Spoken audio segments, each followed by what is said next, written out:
Hey everyone, my name is Mahat Mangal and this is Aaron Alexander. We are from the Future Podcast.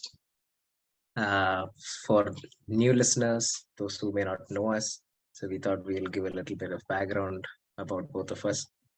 So back back in 2014, we met in Madras Christian College. We were in the same hall, and I was doing my undergrad in English literature, and we were in Cellular Hall back then. And I And was doing my then bachelor's in commerce. yeah, he was in BCom, yeah. And then I moved on. I finished my undergrad, went into master's in political science. Even that was also in MCC. So after that, am currently pursuing another master's in sustainability and environmental policy in Cardiff University. So my interests range particularly in these fields, but uh, like we were saying, we don't want to limit ourselves to these subjects. And Aaron, Yes, what do you? so like how I interrupted Mahat earlier, while he was doing literature, I was doing my bachelor's in commerce, inspired by my dear father. And um, I motivated myself by telling that I will get good at finance initially and branch out as I progress with life. So I'm in that state right now, and after my bachelor's in commerce, I finished the ACCA exams. I'm an affiliate right now, and I'm working towards my membership. And I'm also pursuing the CFA qualification. Uh, at the time of this recording, I'm preparing for level 2. Yep, that's Yeah. qualification wise. So That's what's going on. are you the numbers guy? Yeah, I like understanding numbers, but I definitely get tired of them as well. I just want to understand what they mean and get the hell out of there. Yeah, but clearly among the two of us, he's the expert on Mm. numbers, I believe. Yeah. Yeah. Okay. And happy listening then. Yes. Welcome to the Um, Future Podcast. I would like to provide some sort of context on why we ventured out into going about Oh yeah, doing yeah. this. So the aim of this podcast is to get our listeners and ourselves thinking about various topics. It's going to be broad. It's going to be about life as a whole topic, and we hope to come around solutions for various problems that we are addressing. It should be engaging. We want you to participate. We request that you participate. So yeah, that's all from me. With that, please enjoy the episode. Bye bye. Yeah. Let's get started. Yeah. So this is our second episode that we are recording, and the topic that we are going to be speaking about today is the police department or policing. Yeah. In, Roughly around that. Policing, society, how they evolved, maybe a little bit about histories that some stories that incidents. Could be anything maybe. Yeah. and so, like just before we started this recording, we were talking about what sort of introduction we need to do. So, both of us, we sat for close to two or 2.5 hours. Yeah, around two and a half hours, yeah. I mean, it could be a short time, relatively. Maybe people spend a lot more time. We took around 2 hours to Yeah, decide on a name. yeah, and Are we doing the grand reveal now? yeah, and I like guess. I kind of felt it was like we are gonna lock ourselves in the room until we like finalize it and we come out with a solution, like how the Catholic popes will lock themselves inside, not pope, bishops, till they Yeah. finalize who the pope is. So, anyways, then the name that we came up with. Yep. Do you want to try to It's do? probably on the title now. Yeah. Oh yeah, okay. So, the name is the Future Podcast, What's it? Yeah. and I just hope it lasts enough. we gotta push it. I'm Um, just gonna keep doing this, I guess. would you like to Eventually, share why you connect with that name? If you have any reasons for why you connect with the name? I believe we said it was because we talk about subjects that are relevant to our future. Mhm. That we do want a better future. That's what, yeah, that's what we were saying. We want a better future out of these discussions that we have. Yep. Maybe some ideas could be born out of this. Maybe someone listening could, have a spark or something. Yep. I mean, for a better world, for a better tomorrow. Yep. Yep. It sounds like an ad campaign now. Same thing. In a sense, like I guess we could also become a platform. So I think that's enough of an introduction. Yep. Okay, I would like to start off the topic by explaining how I went about my research. Mhm. And also, I want to say that this is not like a conclusive episode. It's more or less just what we have found in the time that we spent studying the subject. Yep. And it's always going to be an ongoing process, but we'll be sharing what we have found so far. So I pretty much just went to the Wikipedia page of police, Mhm. the police of policing, and I was reading line by line, and whatever struck me through each line, I've like written down some notes. Okay. But I'm still gonna ask like you to share something first. Like You just want me to go first? yeah. If you talk about my process, how it was, I just came across an article, like mainly Okay. that this person, I was in one of the blogs in London School of Economics. He writes, Mhm. apparently he's a law student, I guess.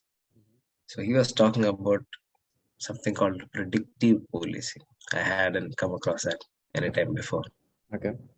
But then seems to be like, the police are investing in all these surveillance networks, and apparently you remember that show Person of Interest. Yep. The Yeah, where they have a machine to predict crime.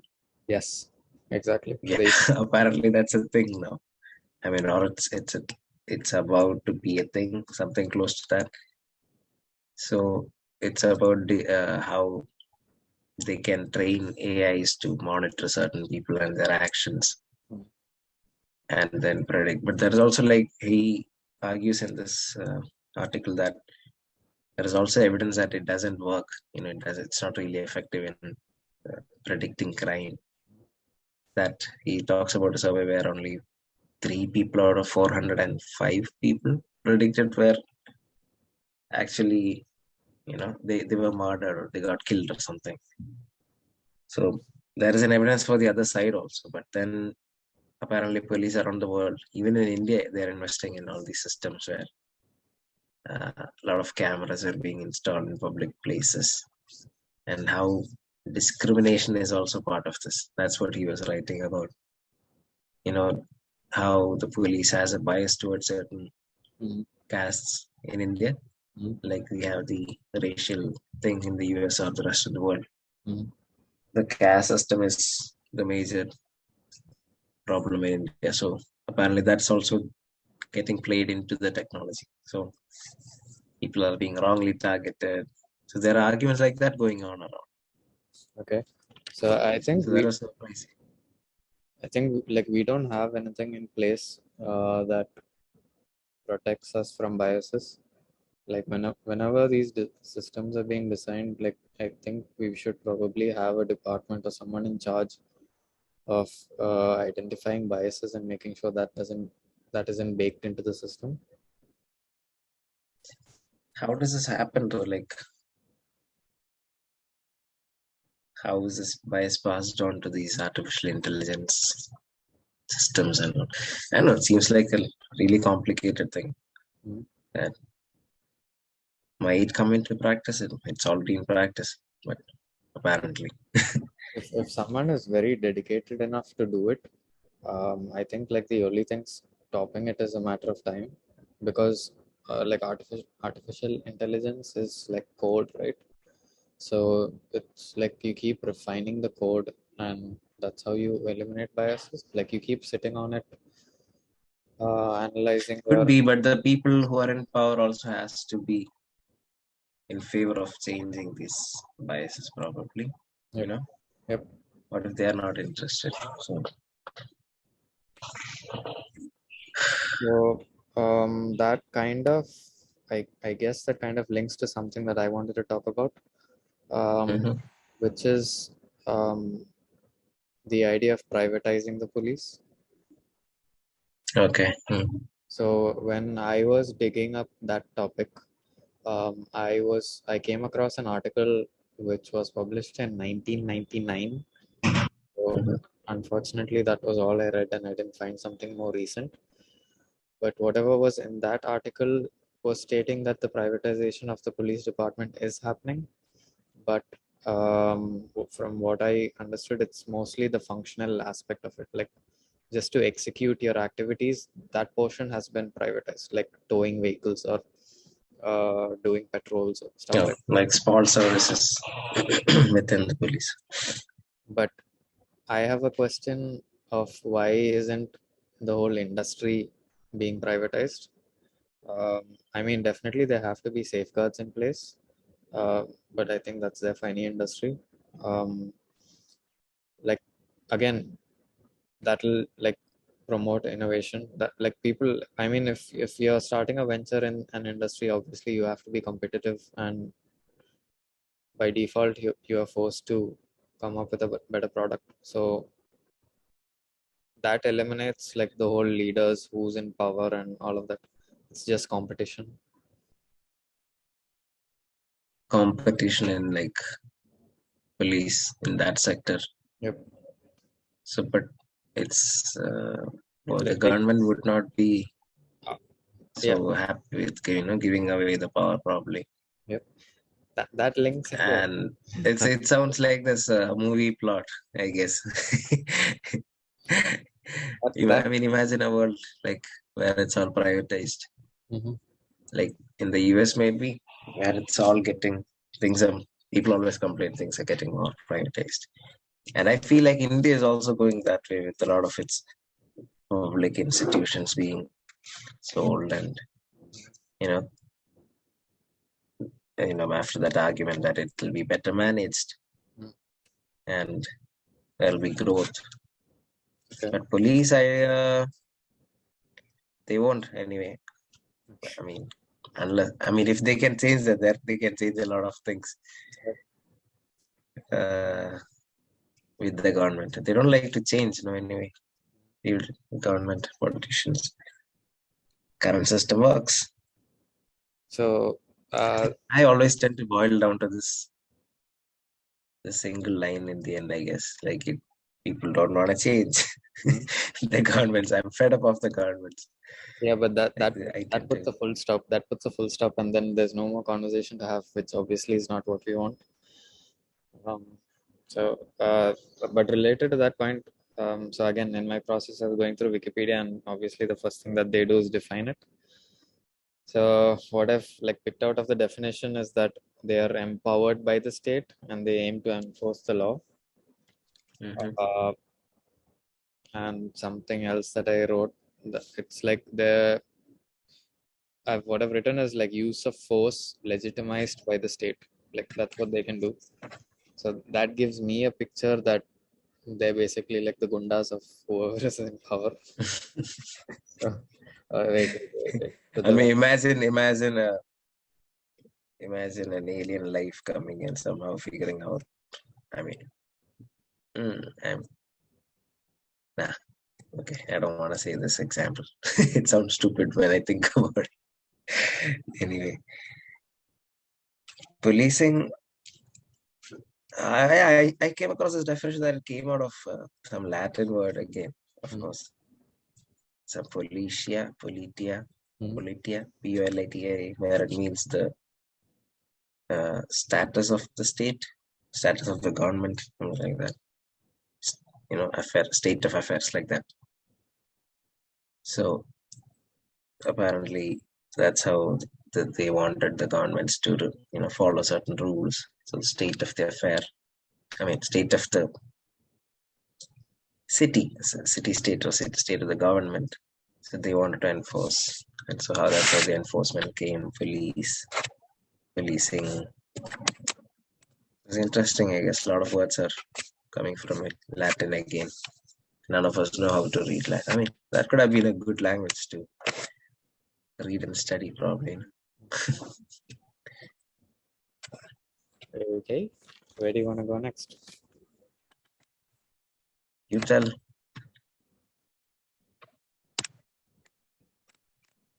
Okay, wait, I need to clarify a point.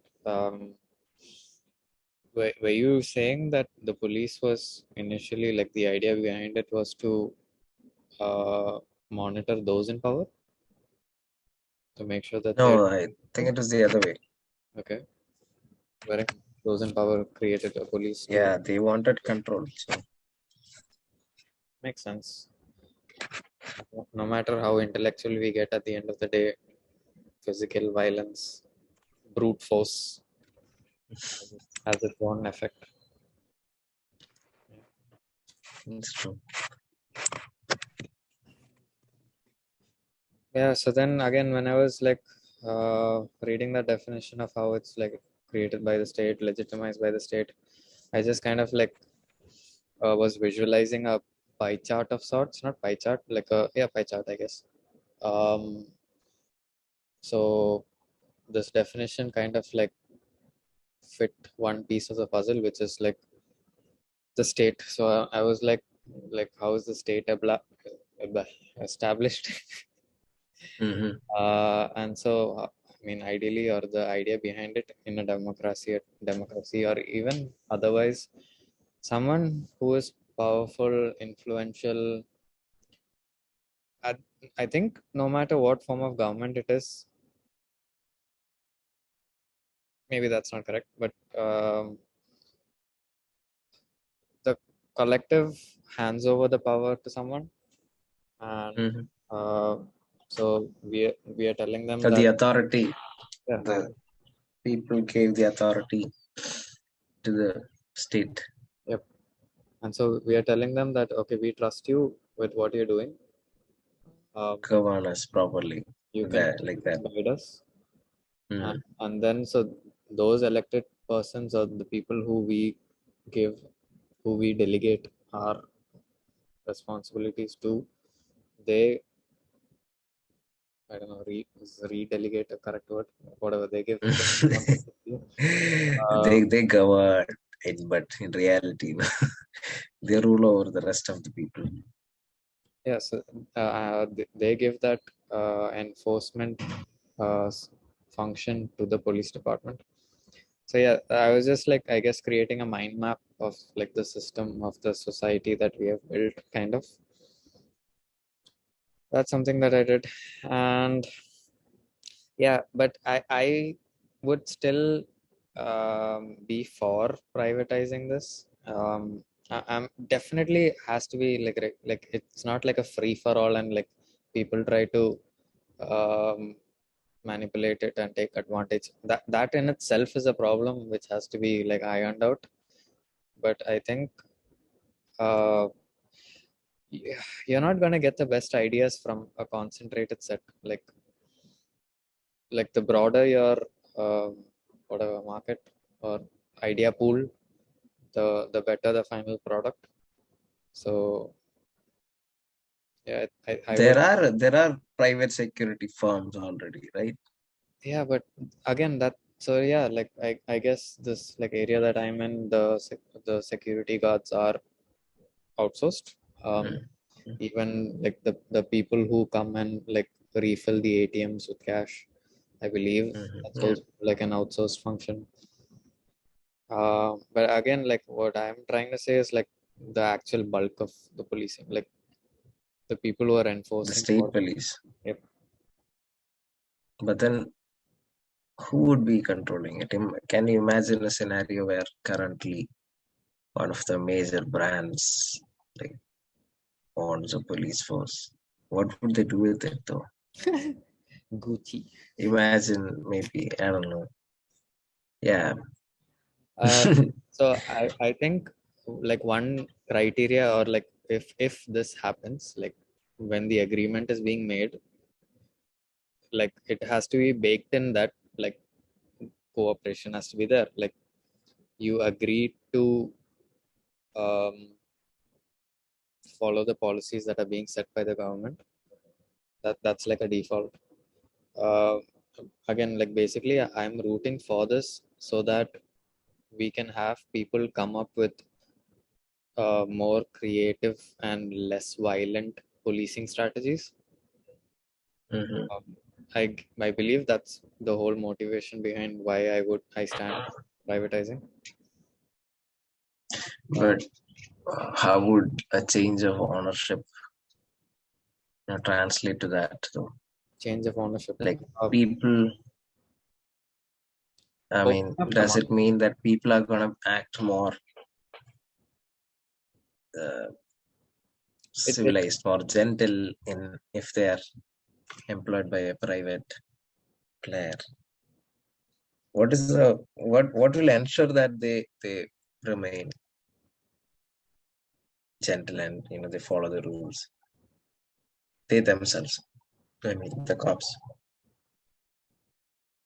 Because right now we see a lot of police brutality, like so maybe you can argue that it is the government's immunity, that the police immunity that they have.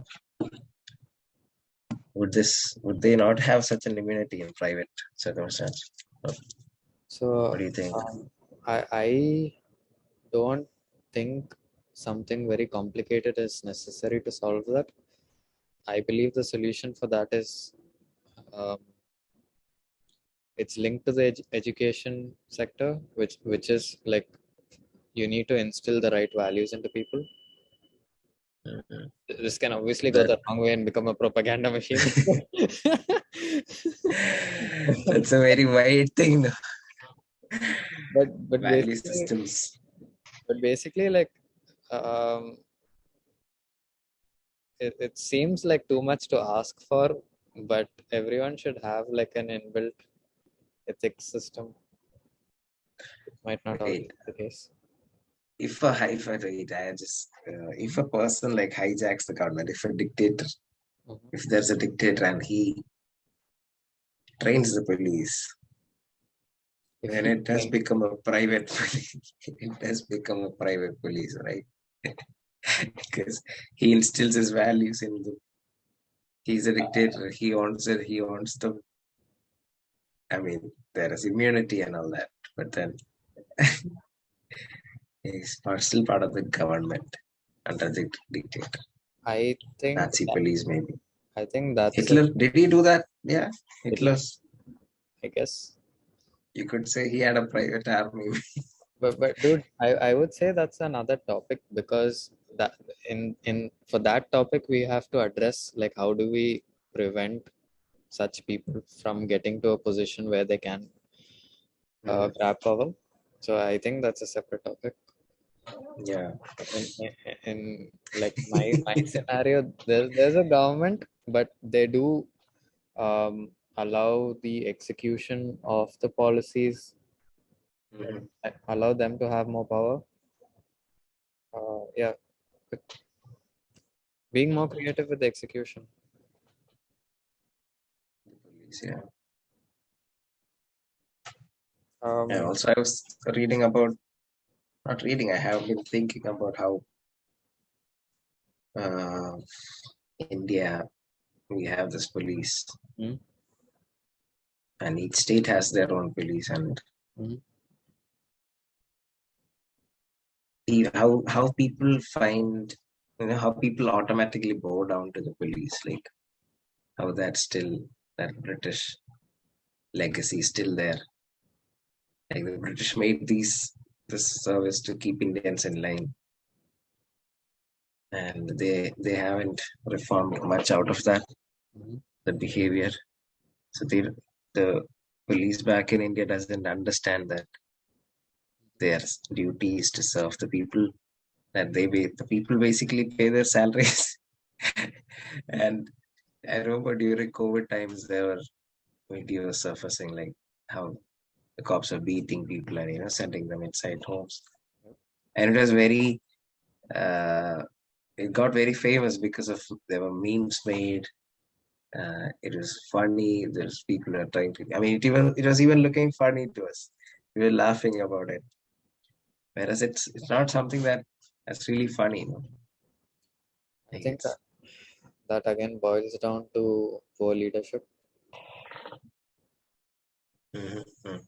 Yeah, I don't know. Maybe we Our can leadership build on. and the system is wrong. It's not the right way to treat the people. They don't have the values that they should ideally should Mhm. as a police force. Would you say that like um, our citizens or like people who live in India are empowered? Do you feel like they know their worth?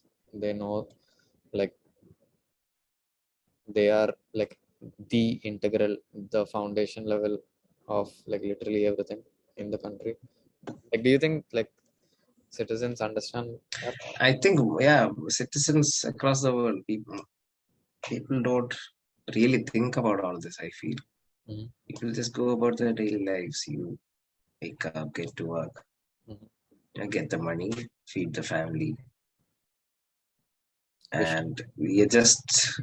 I mean, this might be a very negative way to look at it. We are just like small ants, you know, just going about their work, and there is like this other whole system and worlds out there Mhm. that I feel a majority of the world is not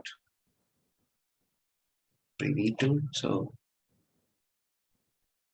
I don't know until the elections come. That's when even in India that people feel a little bit of social responsibility and politics becomes important. Yeah. And I mean, there are places where it's a different case where there are party lines which are very strong. You know, like if even if you take Kerala to the north, the party lines are more strict. People engage continuously. They engage in political discussions. They have fights break out as a result of that. Whereas in the south, it's relatively more calm. Or maybe, I mean, there is, of course, discussions are still going on. It's all political, but majority of the population doesn't do any of that until the elections come. I think this is a slight deviation. So can we try to go back to the let's like is there anything like can we try to break down police and is there any Yeah, it could be elections and policing, okay how police is there and all of this in the background, right? Political parties. okay How it's funny how political parties in India have an influence to, you know, transfer those civil service officers. oh So police, that's horrible yeah collectors. yep. Okay, So that's horrible right it's all so when this it's as good as a private system for those who are in power. there's no scenario where that is like used for good right where someone is able to just transfer someone for no reason like not no reason I mean unless there's a legitimate reason fine otherwise it's an abuse of power right all the time It is a piece of power, but I think our courts have so many what do you say cases pending Mhm. that the thought of a new registering a new case and going behind itself is like very demotivating. I feel so. Maybe most of the officers just go along with it probably. And it's a huge machine, no? The government, the politicians go against it is like really hard. I mean, they can just transfer you just like that already. And I don't think normal people stay around to take the fight. And also, like we already talked about once, like, we are all very servile. We just like being told what to do. You're ready to listen That sounds so right sad. away. What? Sounds so sad. Uh, Yeah. is there anything else? Anything about the tech angle? I think it's quite interesting. I would like people to use it more. I don't know much about it. I think in Dubai they are, but I don't know the details. I think they are trying to What? integrate it. It's just like tech Tech. advancement yeah, to the police department. This is a slight deviation. So I went for that health forum yesterday, and there was this. They had a booth for the ambulance, like the I don't know, ambulance department. They were showing something which was supposed to be an innovation, and it's basically like the first Okay. responder Where was this? Dubai? health forum. Yeah. It Okay. was a 2-day exhibition for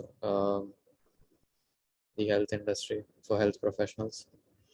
Mhm. So So new basically, technology and stuff like that.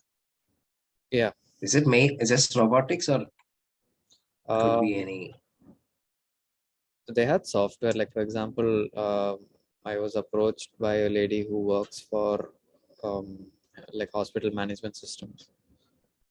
So like there were products like that also. There was a testing facility. Forgot the name right now. So yeah, quite broad. Okay. Um, yeah. So basically, what this ambulance thing, what they were trying to show was, um, it's a headgear, and it like first responders wear. It looks kind of Mhm. like the Google glasses, but it's kind of looks like that. Mhm. And it's so the feed is connected to a control unit, who can analyze it in real time and provide feedback. Uh, I'm not entirely sure if that's really something necessary, It's because like a third eye. I It's guess like someone can see what I you're guess it, seeing. It's like that. yeah, exactly. So the footage that they showed was like someone is injured, and this first responder comes out of the ambulance. He has that thing on. So and they show like a control room where that moment, like it's like streaming back to the control room. Mm.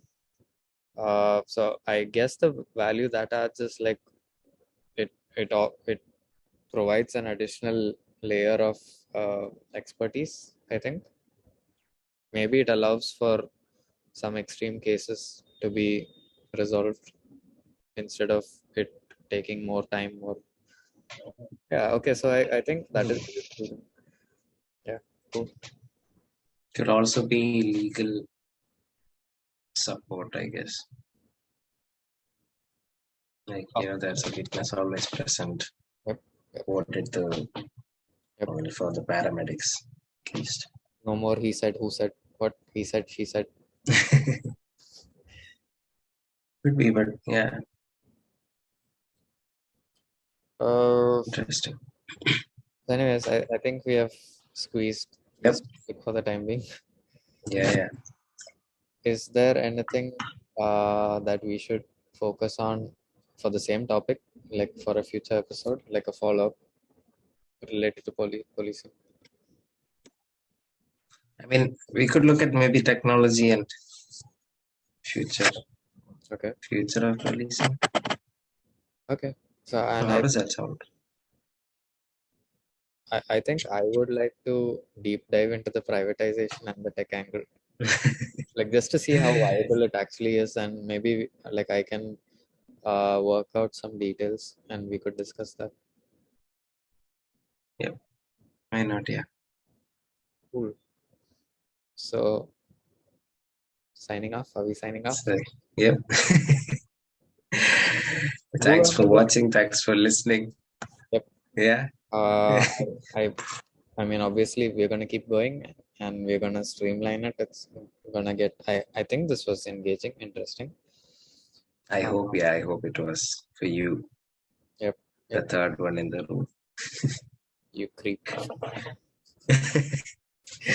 Books. Anyways, thanks. And by the time that this is uploaded, we will have social channels. So do follow us, and we'll be posting updates. Subscribe, follow, like. Yeah. And we might be having a Patreon setup. So if you feel that we provide value and want to financially support us, go for it. Yeah. All right. All right then. Yeah.